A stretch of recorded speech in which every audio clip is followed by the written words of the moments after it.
Okay, so we're all kind of chasing it, right? Maturity.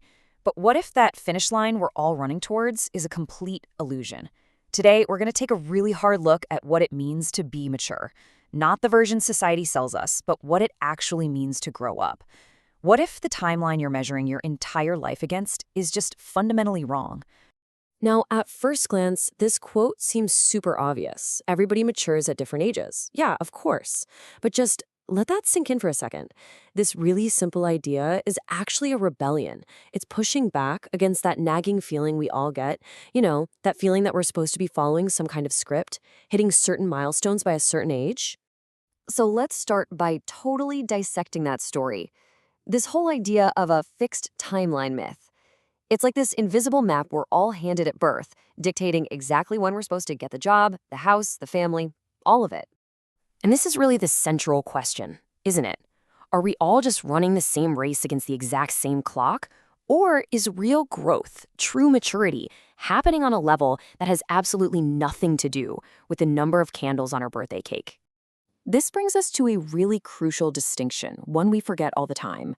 We have to separate two things that we constantly confuse: just getting older and actually getting wiser.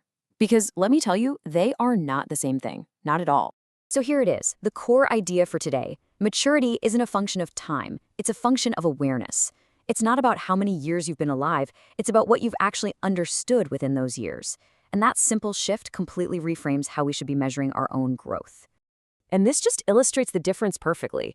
Look, time passes for everyone. It's relentless, right?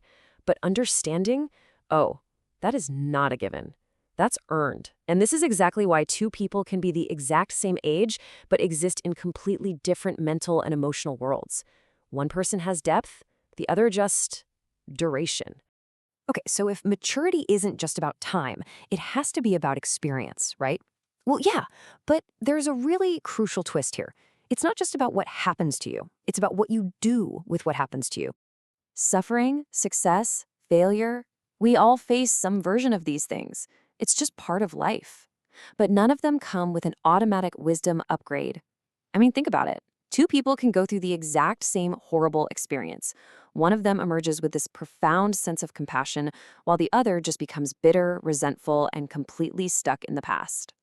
You see, this question, this is the trap. Why is this happening to me? It's a mindset of victimhood. And when we're stuck here, we're just reacting to the world. We're letting experiences happen to us without ever trying to find any meaning in them.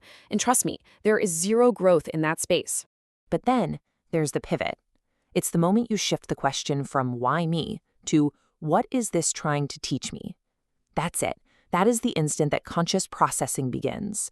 It's where real maturity is born. It's the shift from being a passenger in your own life to becoming a student of it. Okay, so if we understand that maturity is this really personal journey of learning, then why do we feel so much pressure to keep up with everybody else?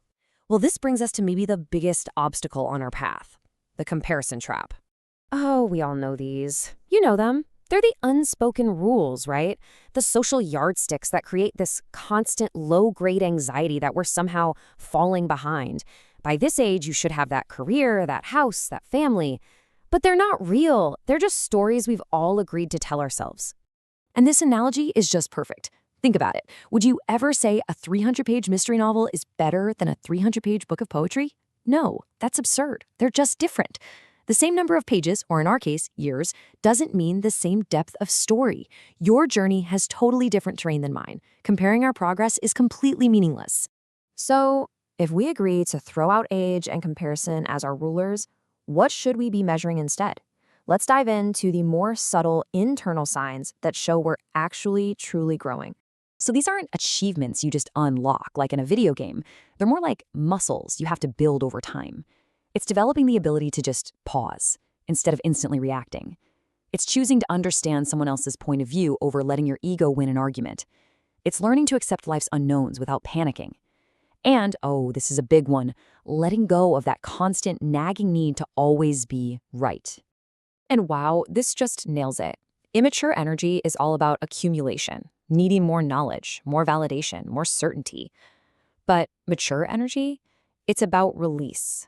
It's needing less validation from other people, needing less control over everything, and needing to prove less to the world. It is such a profound internal shift. So where does this journey of growth actually end? Well, the final and maybe the most important piece of this whole puzzle is that it doesn't. You never arrive at maturity. It's not a destination. It's a continuous process of becoming more aware. And, some people are forced to confront deep truths really early in life. Others get to take a longer, more scenic route. And neither path is better or worse. They're simply different. So let's end here. If you take just one thing away today, let it be this definition.